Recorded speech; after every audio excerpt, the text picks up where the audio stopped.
Hi, Lee. Welcome to our show. Hello, Savannah. Nice to see you today. Nice to see you, too. Yes. How are you? How does it feel knowing that we gave everyone from the Subtext a bonus episode?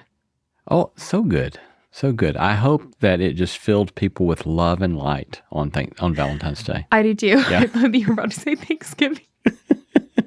Love and light. Love and light. What's the line? Live, laugh. Love. Live, laugh, love. I hope everyone lived, laughed, and loved on Valentine's Day. Same. Yeah. I love it. Okay, Lee, well, we haven't caught up lately on any pop culture vibes in terms of what you've been reading or watching. Anything new in the pipeline? You know, I was so busy with the Winter Storm Fern with electricity and then just trying to catch up on life that we've not had much opportunity to intake much pop culture stuff. I did recently finish Edward Abbey's Desert Solitaire. Do you know Edward Abbey? Mm-mm. So he was a dear old cantankerous soul who loved the Southwest United States. Nice. And so he's got this book, Desert Solitaire, that's about the 2 summers. I think it was 2 summers that he spent as a volunteer park ranger in what is now Arches National Park, out right outside Moab, That's Utah. cool. Yeah. And but he's a fascinating guy. So anyway, just finished that. So that's pretty great. Just about his experiences as a ranger? Yeah, it's like just a memoir kind of thing about his experiences there. And so he's writing this in the 60s, 50s, 60s, before it's all become so commercialized in the national park. And he does this one canoe trip down one of the canyons that's now covered over because of a dam that was put up that nobody can visit anymore. And so just really fascinating stuff. Yeah. That is interesting. Yeah. I told you about Against the Machine by Paul Kingsnorth, right? I think you did. I just finished it. It took me a very long time. In it, he talks about Jacques Ellul. Whatever. Yeah. That name is just so much. But I just finished it. It took me so long. It was like pulling teeth. I really want you to read it because I need to hear your take on it, but I'm happy it's done. I don't know how else to say it. I'm happy I read it. I'm happy it's done. And now I'm onto a book called Theo of Golden by Alan Levy. Yes. I think it's his last name. Do you know that book? I know the book. I've not read it. It's on my nightstand, and I once had dinner sitting next to Alan. You're kidding? No. How? Mutual friends wedding ceremony. Yeah, and so pays to be famous. We just happened to be sitting at the same table, and we had a very lovely talk. I think he was still working on the book at that point, and he told me a little bit about the fact that he has another career, but he had been writing on this for a long time and shared a little bit about it. So I think it's his first book. Yeah, and it's a bestseller. So apparently a huge seller. Yeah, a guy at church recommended it to me, and I've already read 100 pages in just a couple days. It's a very easy read. Yeah. Very beautiful. I look forward to reading it. Any other drama that you're stirring up in your life? Let's see. No. Well, on that note, let's start the show.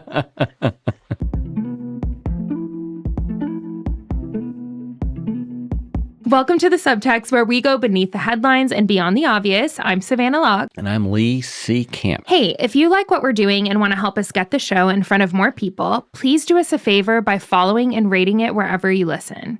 If you leave us a review, we might read it on the show. Give us 5 stars, hype us up, and if you want to watch full episodes, you can find them on YouTube and Spotify. You can also follow the show at The Subtext Show, me at Savannah_Locke, and Lee at Lee C. Camp. Lastly, if you have any questions or suggestions for the show, just DM us on Instagram at The Subtext Show, and we'll get back to you. Today we're actually revisiting, really, an old friend. An old friend. Rather than starting something new. Okay.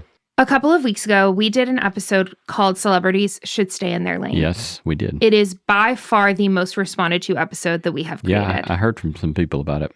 So many comments and messages and emails. And I wanted to start with an email that we got from a listener. And then I want to use her email to kind of leap. Got it.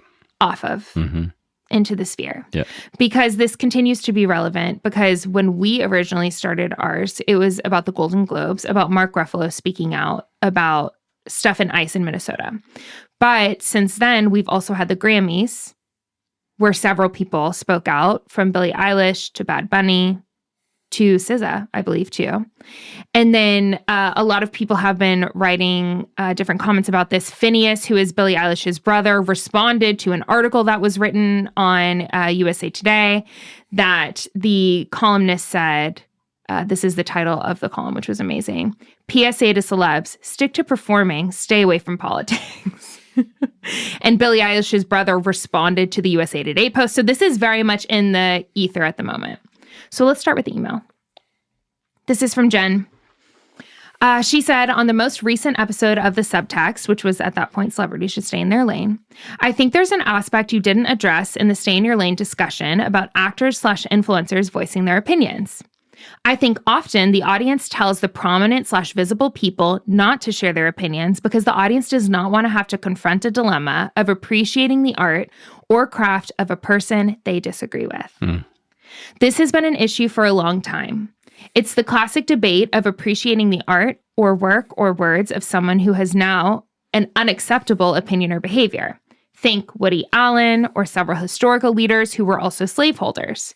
It's also been parts of discussions I've heard regarding the Philip Yancey disclosure. Like, what do we do with his books? But it has come to a head more recently because of two things, I suspect, and I want to talk about this. Social media, which allows those opinions and behaviors to be more prominently displayed and repeated. And secondly, as a culture, we are so tribal and siloed that we haven't had practice interacting with people who hold differing beliefs while still valuing other aspects of their humanity. How do we divide this up and conquer? Let's talk about it. Wow, there's so many handles on the conversation there. That's I find that feedback very helpful and very insightful. Agreed. Yeah, I think that what Jen said there about we have this dilemma, right? So that it's easier to tell an artist in this case just to keep your opinions about such and so to yourself because we like them. And then if they speak up about this, then we don't like that and we don't know what to do with that. And I find that really interesting. And I wonder if there's not something to that's driving some of this kind of stuff. Have you had an experience with that before? Well, I immediately went to, I think one of the things that academics does for you is that you get disabused very quickly of the notion that there's anyone out there that you're going to agree with everything they have to say. Right. And especially when you start doing stuff of a historical nature, you can read some stuff that you really find someone very compelling on, and then you start reading other things about their lives, of things that were historically accepted at that time that are utterly rejected in our day and age. And then all of a sudden you have that very dilemma that Jen's talking about, right? Mm-hmm. And so this is, for me, I started having to deal with this a long time ago in academic work. And mm-hmm. so it's not something that takes me by surprise these days. It's like, well, of course there's something about this person that I don't like. Always. There's something that I disagree with. Right. Yeah. Yeah. So, but I think that we don't, generally speaking, a lot of people don't have practice at that, it seems. And when you have to start, when you live in a day and an age in which you can choose to be tribalized mm-hmm. By the media that we use, then it becomes increasingly difficult to have opportunities to practice that. So yeah, I find that very helpful. One important distinction that I thought was worth making is that when we were talking about celebrities staying in their lane, it was more celebrities sharing opinions that maybe some of their audience didn't agree with, which is not an inherently moral issue. Do you know what I mean? Where mm-hmm. it's okay to disagree about some things. Versus when she shifted for me into like Woody Allen or like historical leaders who were slaveholders or even Philip Yancey, like that becomes more morally significant maybe than mm-hmm. having a different opinion on politics. Now, there's nuance in this whole conversation, and I'm not going to go and try to do a bunch of qualifiers for myself. But I think that there is a difference between Mark Ruffalo saying, I'm concerned about what's happening in Minnesota and ICE, and Woody Allen being abusive to people. And there's like a difference in the seriousness of those things and whether or not I participate, at least for me, in watching their art or giving them money. Maybe, but I don't know that I agree with you. Okay, yeah, tell me why you don't agree. Well, Wow. I can't wait. Well, but I mean, think about the. What Mark Ruffalo is talking about is the fact that a mother was shot dead in her minivan. That's right? where the nuance comes in. Yes. Yeah, and that another young man who had been concerned about other people being hurt, physically harmed and hurt by the federal officials, went into those situations to try to protect those people, and he got himself killed. Yes. And so those are very, very serious circumstances. And but even if it weren't that serious, I think that we tend a lot of times to use the language of morality and presume that's a really clear silo. I tend to think that even the word ethics, or even though I'm a professor of ethics, I tend to think that's not a very helpful category for thought. And instead, everything that you're doing carries with it an ethic. There is no certain things that are pertaining to ethics and other things that are not pertaining to ethics. Everything pertains to ethics. Everything pertains to morals. And so I think I will also kind of push back on the fuzziness of those categories as well. I still think I might agree with myself here. Okay, good. Go for it. Okay, so here's where this is hitting me is I agree with Marco in the horrificness of what happened to both Renee Good and Alex Preddy. So I am not saying that that is not serious at all. So let me use a different example. For someone like Sydney Sweeney, do you know Sydney Sweeney? No. Okay, great. I'm not even going to explain her to you. She's a very big celebrity. She has opted, despite several repeated instances in which she could have been vocal about her opinions around politics or human rights, potentially for the good, she has opted not to do that. And she has said, it's not my job to be political. Okay. I wish that she, in my personal opinion, she had an amazing opportunity to stand up and be vocal because she does have a lot of a platform. That being said, she just released a movie that came out with Amanda Seyfried, and I went and saw it. Why? Because despite the fact that I disagree with her and I wish that she had done better, in my opinion, I still can separate that from seeing the movie The Housemaid. Does that make any sense? Yeah. Versus if someone was very abusive, or it was found out that they were sexually abusive towards a kid or something like that, I wouldn't see their stuff anymore and I wouldn't support them financially. And so for me, there is a spectrum of seriousness with which I disagree with someone. And for me, I'm using the language of moral weight, but maybe that's not the best language. That I do think that there's a way in which it's I have to be okay with holding tension in some areas, but then in other ones I'm not. Yeah. Well, I think the word you chose to use there, spectrum, is very helpful. Okay. There's a spectrum of seriousness rather than them being qualitatively different. Yeah. I agree. Right. And so even who did you say the actress was? Sydney Sweeney. Sydney Sweeney. Oh my God, it's so funny hearing you say that. Just be quiet about it. Miss Sweeney saying, I'm going to choose not to be political. Well, that is a political choice. It is. There is, that's a political choice. When you, and so again, it's a spectrum, right? Now, again, as we talked about, I think maybe even on the Ruffalo episode, in my mind, the choice is not, am I going to be political or not? I don't have a choice about that. Yes. I'm being political. Yes. Right now. Right. All the time. The question is not, am I going to take ethics seriously in thinking about X, Y, or Z? Well, yeah, I better be. And if not, I've got some problems. Instead, the question is always one of prudence. And somebody might make a choice not to speak out on a given topic at a given time because of an issue of prudence. And that I have respect for. But to say, I'm not going to be political, well, you haven't understood politics. Yes, I agree with that. And I do wish Sydney would listen to this episode. I wish she would too. And listen to that vibe. Sydney, let me know. Yes, let Lee know, Sydney. But do you hear what I'm saying, where there are degrees that we're dealing with here that no matter what we do, and we've talked about this from early episodes, every time we spend $1, we're spending it on companies and organizations and people that don't agree with us. Right. And that support things that we probably disagree with. Yeah. And so there's no purism when it comes to this. Exactly. But what we're trying to do here is just wrestle with the reality of, when does the line get crossed for each of us, and how might we be able to think better about that? Yeah. Okay, so that was the first thing I noticed. My second one, observation around this that I want to hear your thoughts around, is how do we reckon with people who have unacceptable behavior, past or present? How do we deal with them? What do we do with them? No, maybe as it relates to our support or withdrawal of support of their work, of their art, Yeah. etc. What do you think? I am not consistent. And that's what this thinking through this email has made me realize is I'm not consistent in this area. So I will give you a real life example. Okay. Do you know the podcaster Andrew Huberman? Yes. Okay, he has this very big podcast. Right.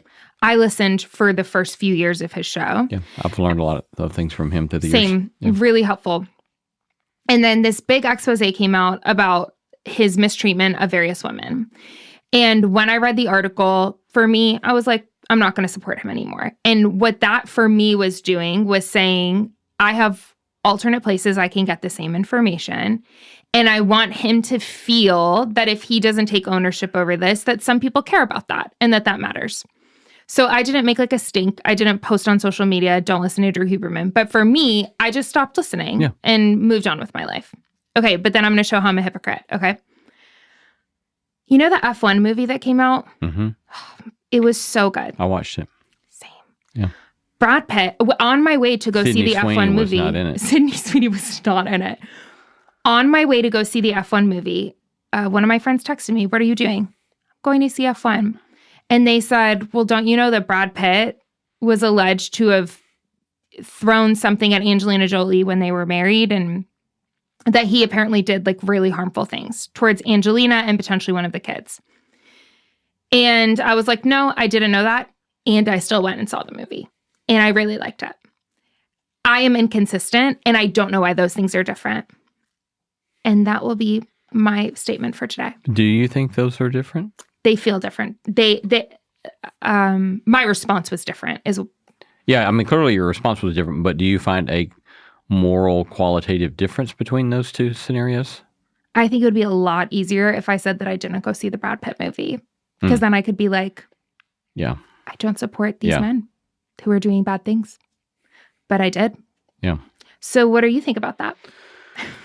I am not interested in judging your decision about whether to go see that movie. Oh, I don't need you to judge me. Yeah. Just what are you thinking through your own? Well, I think that it's I think that if we're looking for one simple universal principle with regard to these kinds of scenarios, that will be hard to find.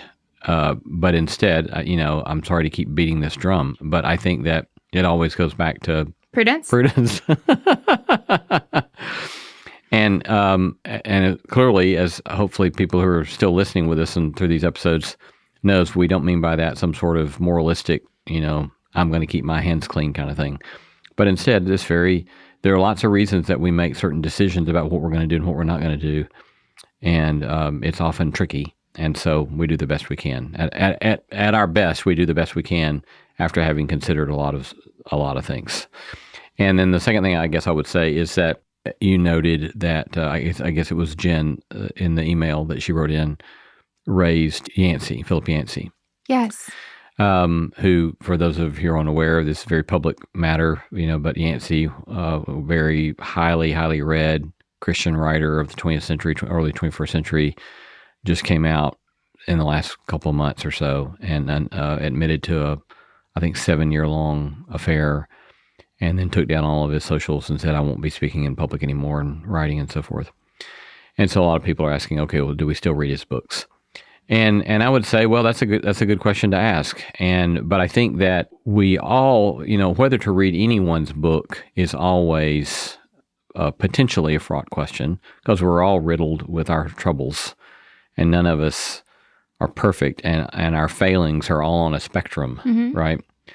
And so there's not a simple qualitative categorical answer to those kinds of questions, I don't think. But to ask, how are we reading? Why are we reading? And what can we learn about what someone has written in light of some sort of significant failure that has come out, right? And you can and I'll say that this conversation is personal for me in the sense that, one of my professors, this kind of conversation was had about one of my professors from whom I learned a great deal.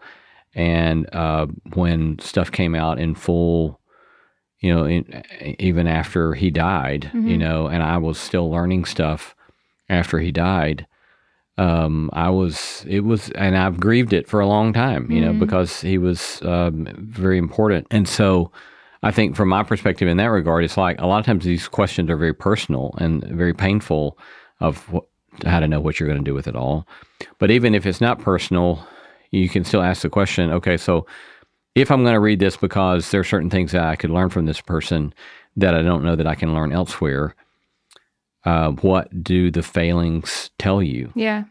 And the failings might tell you, well, what has been overlooked in this person's work? What were they not as open about as maybe if they had been more open about X, Y, or Z, then maybe they might not have fallen into this particular trap. We all ought to always read with discernment, and this just ups the ante for the kind of discernment that we might need to have.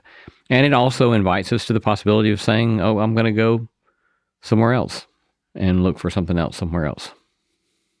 Has there ever been anything, whether it's in your theological studies or just in your media intake in general, that has been decisive enough for you to say, okay, look, I'm not going to spend my money there, or I'm not going to watch that person's stuff anymore or listen? Like, can you think of anything that has caused you to kind of be more clear around your disengagement? I'm immediately thinking of a person who I've learned some things from, and yet this person's social media presence was so constantly critical and constantly sarcastic that I just got to the place of where I thought I think I'm done now. Yeah. And just let it alone. So that's like one of the most immediate, obvious examples that occurs to me. That makes sense, because it's what's that showing is like the fruit that's being produced from that way of thinking. And you're seeing the end game of that and saying, okay, I might not want to be shaped in that direction. Yeah. And even still, you can look at some of the Hebrew prophets, say, and I don't know that all of them would have been great friends to have. I know. And I laugh, my wife Laura reads the Bible a whole lot more than I do, and she has this, she does not like the Apostle Paul. Mm. And I'm going to love watching Laura talk to Paul in the resurrection. It's going to be a delight, because she can stand on her own 2 feet and go toe-to-toe with Paul. Yeah. And she'll be quoting some of the Bible back to Paul. It'll be lovely to watch. Yes. And so I don't know that Paul would be very fun to have as a friend and as somebody that I'd want to hang out with a whole lot. And I tend to think I'd get along better with James. And but I don't know. Whoever wrote First John. But yeah, that's right. And so, but there are things to learn there, right? And things that are indispensably important to us to learn from those Hebrew prophets or the Apostle Paul. So I don't know. Again, it's just a lot of discernment, I think. So for you, there's not necessarily and I knew with you and with me, there's not going to be like a hard and fast rule. This is when it's bad. This is when it's okay. But I was curious for you if there's any even process of that, or is it just case by case as the time comes? Does it matter if people are dead or living, for example?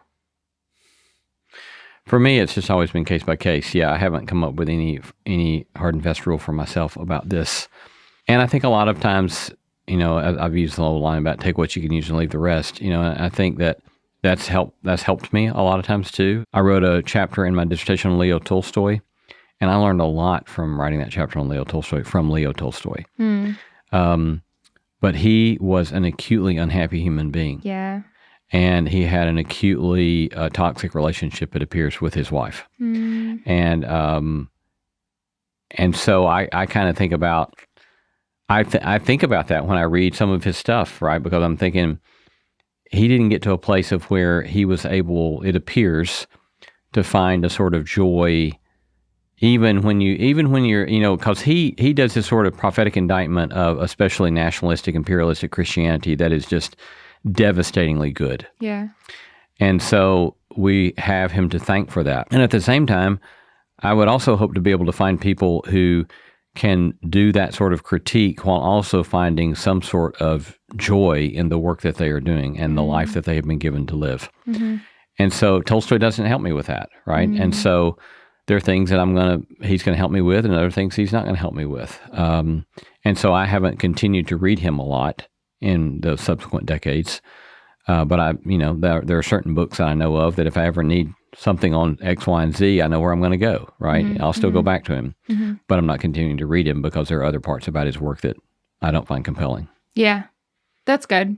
That's good. And just being, I guess, aware of their own lives when applicable and the type of fruit it really created for the people around them. Yeah, I think that's all really good. Let's talk about Jen's last point on her email, which is that social media exacerbates this and that we are siloed so intensely that we avoid interacting with people who disagree. What are your thoughts on that? I agree. Jen, basically you should be on the show and be my new co-host. Let's kick Lee out. Let's do 2 women and it's over. I was listening to a podcast. Do you know who Sean Ryan is? No. Sean Ryan is he has the number 5 top listened to podcast in the world. Really? What's the name of his podcast? I think it's just called The Sean Ryan Show. Okay.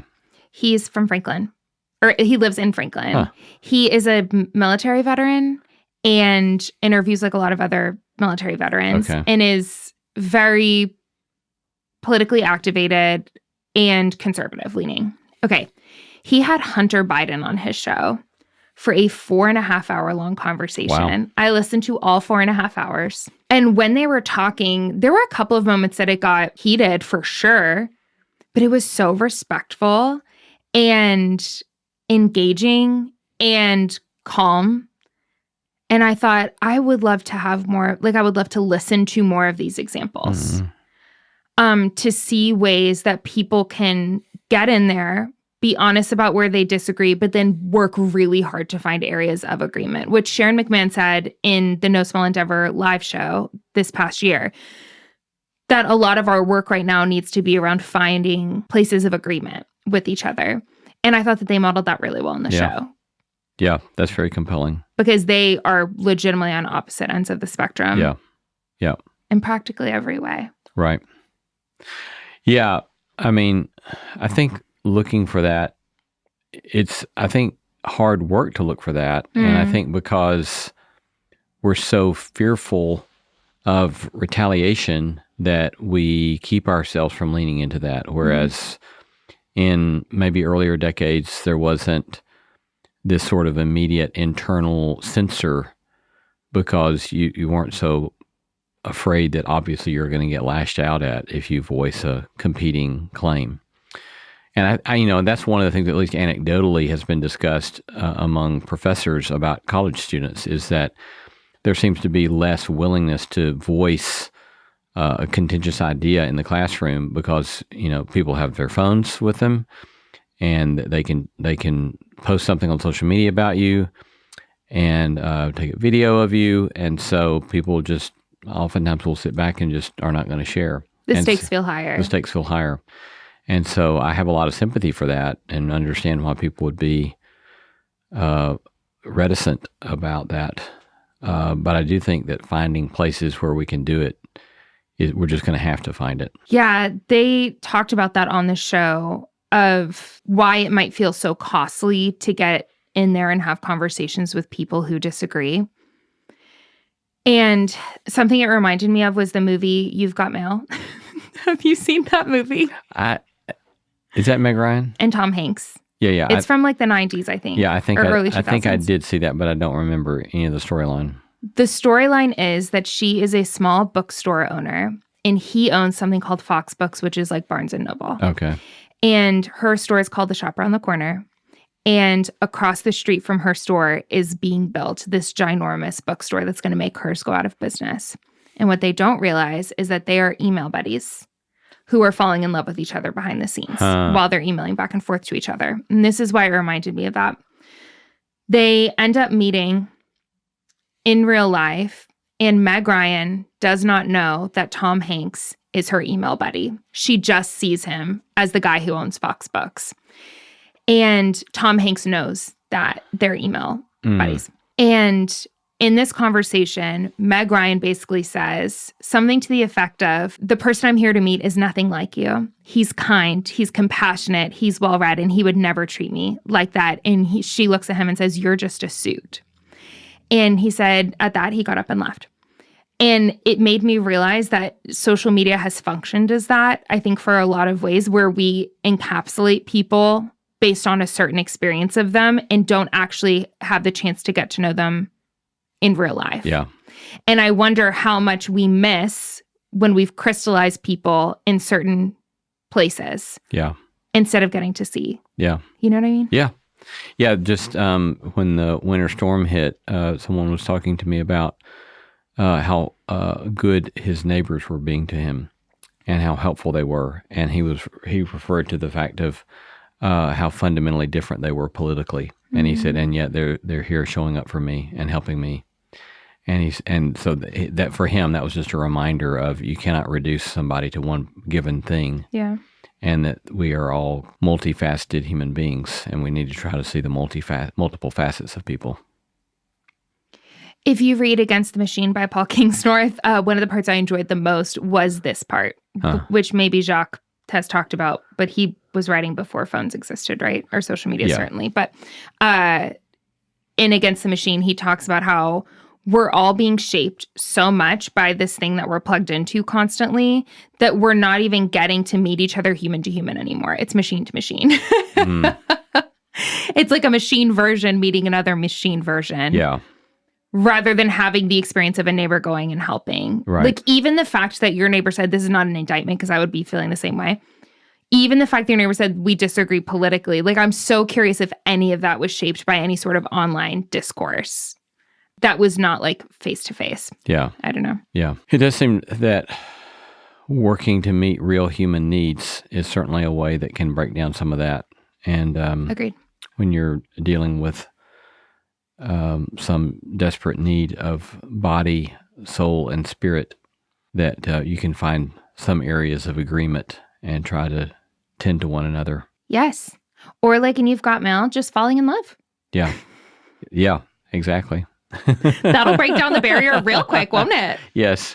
Or it will at least make for a very interesting marriage. Yes. Thank you, Tom Hanks and Meg Yes. Ryan. And thank you, Jen, for the great email. Literally 10 out of 10 behavior. Thank you for doing my job and writing this brief for me.